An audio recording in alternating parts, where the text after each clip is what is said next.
Hello folks, today we're counting down the top 10 Buddhist scandals. In at number 10 is Noah Levine, and since I've spoken a lot about Noah Levine on this channel already, I'm not going to go into it. The reason he's number 10 in my list is that the scandals surrounding him are kind of nebulous. We don't know exactly what went on. I mean, there's certain accusations and certain websites have published things, but it's still a bit unclear, and when we get to the further up the ladder, you'll see that the scandals actually get a lot more clear than the one surrounding Noah. Number 9 is Buddhist Geeks Vince Horn. I put him at number 9 because, well, his scandal isn't maybe that spectacular, but what makes it fit on this list is that it's not a scandal, and that's what makes it a scandal to me. It ought to be a scandal when a major Buddhist publication, whatever it's called, website or thingy, whatever it is, goes on and on and on and on about why psychedelic drugs are the real way to practice Buddhism. But it isn't. And this amazes me. It really should be a scandal. It really should have people up in arms, but nobody cares. I'm the only one who cares about this, and I'm the only one who would even list the Buddhist Geeks as a scandal. Number 8 is Richard Baker Roshi. This is the guy who was tapped to lead the San Francisco Zen Center after Shunryu Suzuki stepped down when he became ill with cancer. After Suzuki died, there were all sorts of accusations that came out about Richard Baker Roshi, including that he had 7 or 8 affairs while he was married. Possibly some of these were his students, and it's all detailed in a book called Shoes Outside the Door, which gives you the gruesome facts about the Richard Baker case. So go look it up. It's a fascinating read. I've read it twice, and as you can see, I barely remembered a thing, except that there was a lot of scandals in there. At number 7, an old friend of this channel, my pal Genpo Roshi, and this one is kind of like the Buddhist Geeks scandal in that it should have been a scandal for one reason, but then became a scandal for a completely different reason. And it should have been a scandal when he was selling instant enlightenment for $500 and then later $5,000 to people under the guise of this big mind process. But it didn't become a scandal until people outed him for affairs that he'd had as a married man with children, and he was having affairs with, I don't know if they were students or just people, but that's Genpo Roshi. And apparently he published a book a couple of years ago, which I didn't even know about, called Spitting Out the Bones, which supposedly is his thing about his scandals and all that stuff. I thought about ordering it on Amazon or something, but I don't think I'm going to bother. At number 6, we have Joshu Sasaki Roshi. I got in some trouble when people thought I was trying to defend Joshu Sasaki Roshi, and a lot of people were misunderstanding what I said about him. I think Joshu Sasaki did some pretty sleazy things. There's also some other stuff that went on that I pointed out that kind of went along with this, and I'm also a great admirer of his book, Buddha is the Center of Gravity, which I showed in my previous video. A few years ago, a guy I met up in Vancouver named Eshu Martin made these accusations about Joshu Sasaki. He said there were frequent, repeated, non-consensual groping during interviews, these one-on-one interviews he had with students, sexually coercive after-hours tea meetings, I don't know why tea is in scare quotes, but that's the way he wrote it, affairs, sexual interference in the marriages and relationships of his students. Also, it is reported that Sasaki implied that resisting his advances was resisting cosmic activity itself, and that surrendering to his requests for sex may lead to the experience of absolute cosmic unity. I want to try that, if I ever set up a Tinder profile, I think I'm going to put that on there. I'm going to say that having sex with me may lead to absolute cosmic unity. I bet I'll get a lot of swipes right or swipes left, or I don't know which one's the good one, but the good swipes. I'll probably get a lot of good swipes for that line. If you want to read more about what Joshi Sasaki did, my friend Shozan Jack Haubner, which is not his real name, I have trouble pronouncing it, but he wrote this book called Single White Monk. He's not paying me for this endorsement, but he is a friend of mine, so I thought I'd tell you, and it does give you a lot of dirt on what Sasaki did and what Shozan thought of it. At number 5 is a guy I don't know a whole lot about. I really kind of started researching him when I wanted to make this video. His name is Sogyal Rinpoche, and he's accused of physical, sexual, and psychological abuse by 8 senior students.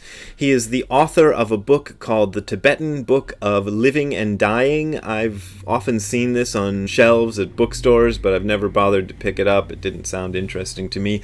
But apparently it sold 3 million copies. That is approximately 3 million more copies than any of my books have sold. So there you go.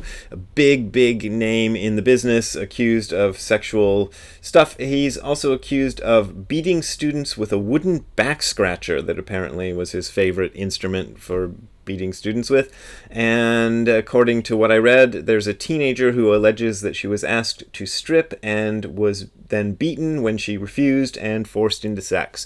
So some pretty sleazy stuff there on Sogyal Rinpoche. At number 5, we have Sakyong Mipham Rinpoche.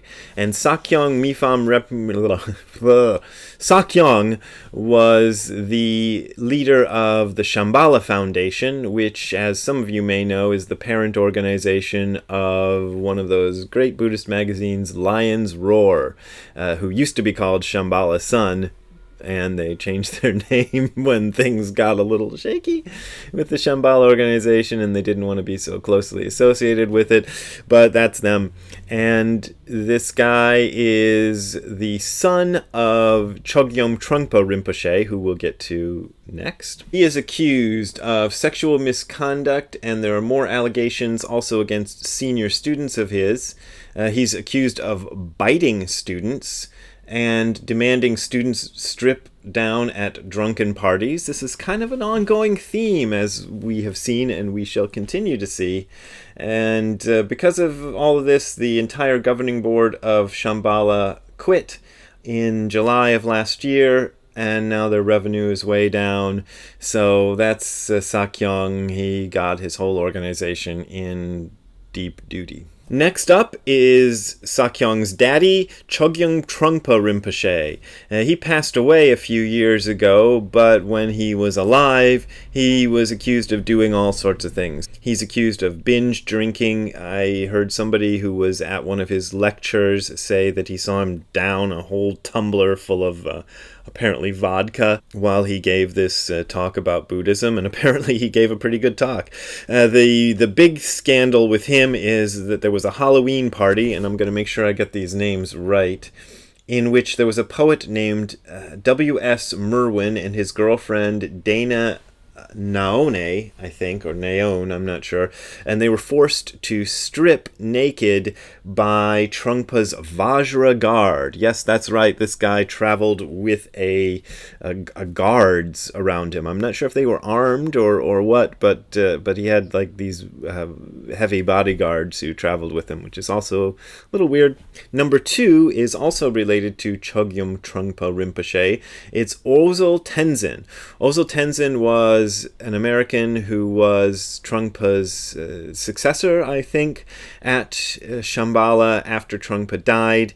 He was bisexual and he was HIV positive, and he's number 2. I thought about putting him number 1 because somebody actually died because of his scandal. One of the people he had sex with, he was HIV positive and maybe even AIDS positive, and was continuing to be sexually active and telling people, apparently, allegedly, that he had some kind of great Buddhist powers that would protect them. And at least one person died of AIDS after having sex with Ozel Tenzin. So that's pretty bad. That is really pretty bad. It is said that, and this is a quote from an article about him, it became a mark of prestige for a man, gay or straight, to have sex with the regent, that's Ozel Tenzin, just as it had been for women to have sex with Trungpa. That's what they say in this article. I think that was Wikipedia or somewhere. And number one. Now, number one didn't kill anybody, or at least as far as I know, but his actions were so sleazy and went on for such a long time that I have to give him the award of number one Buddhist scandal, and that is Edo Shimano Roshi. Edo Shimano Roshi came to Hawaii in 1960, so that made him one of the first Buddhist teachers, or one of the first Zen teachers, to set up a thing in the United States. And apparently, right from the get-go, in 1964, Robert Aitken Roshi apparently made notes, but did not make them public, about his ruthless exploitation of women, leading to some of them being hospitalized for mental breakdowns. And apparently he targeted needy and unstable women and kind of used their neediness and instability against them to kind of coerce them into long-term sexual liaisons with a lot of threats and weirdness around him. He passed away a couple of years ago, and he'd stepped down, but this stuff took like 20 or 30 years to finally come out. Apparently Robert Aitken was reluctant to make this stuff public and hid it for years, and Aitken also died, but just before he died he made it public what his I'm not sure if Edo Shimano was his teacher or just a person he sponsored, but he made it public what Edo Shimano did, and it all blew up, and Shimano left the fold, and that's what happened to him. I've done a few videos where I've tried to explain why I think some of these things happen, but I think one of the most important things that bears repeating, and I've said it before and I'll say it again, is that the vast majority of Buddhist teachers don't have any scandals at all. So there's hundreds of us out there in the field working without any real big scandals. And these folks are, I don't think, at all representative of Buddhism as a whole, but somehow they got in there and they did these things. All I can say is it's kind of buyer beware when you are dealing with a teacher. There's no reason to assume that any random Buddhist teacher you might meet is involved or was involved in any sort of a scandal, but you can watch for signs and watch for things that look weird and off. One of the things I got in trouble with when I talked about Joshu Sasaki was that I tried to say that he did actually do some good for the Sangha as a whole, or the overall Buddhism as a whole, because he came along at a time when a lot of the culture was really looking for saviors from the mystic East to come along and save Western culture, and there was a lot of willingness to believe and accept a lot of things that I think most folks wouldn't accept these days. And probably one of the reasons that most folks wouldn't accept some of these abuses and things these days is because of people like Sasaki, who kind of pushed the envelope and went and everything exploded. Doesn't mean I'm defending him and saying what he did was actually good, but what he did produced a kind of a good result. I don't think it was deliberate, but, there you go. Some good came of it, and just the fact that I said some good came of these abuses made people assume that I was a bad person, and will probably make some of you watching this right now go on your little computers and write about why Brad is doing it again, and here she goes, Twitter, I'm going to put it on Twitter. So go right ahead, have fun, knock yourself out, that'll be cool. I am going to Europe in a couple of days, and here are the places I will be. All of these events are open to the public. On that first event in Turku, we're showing the movie Zombie Bounty Hunter MD, which I am in and was directed by my friend Piruz Kalea, so come out for that. The other events, all of them are open to anybody who wants to come, so please sign up and show up, because it's nice to have some folks show up to these things, and there's no requirement of experience or anything else. You can find more information information at hardcorezen.info/events.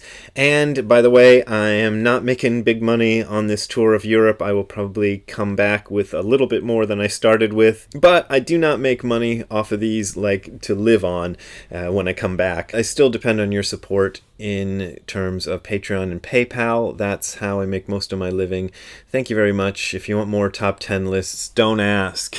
I had such a hard time putting this one together, but see you later. Bye.